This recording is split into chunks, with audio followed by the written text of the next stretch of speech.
How to turn off or on active status on Facebook.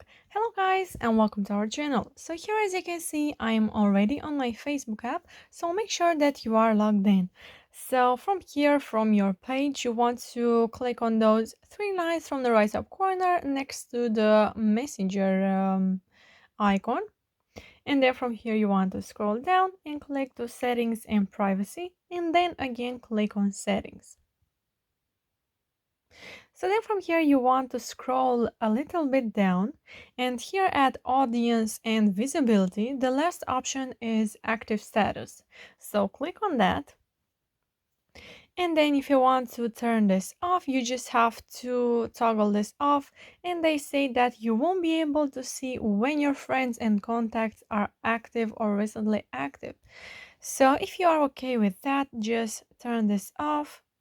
And then if you want to turn this on again, you can go ahead and click on this button right here, and now your status is active.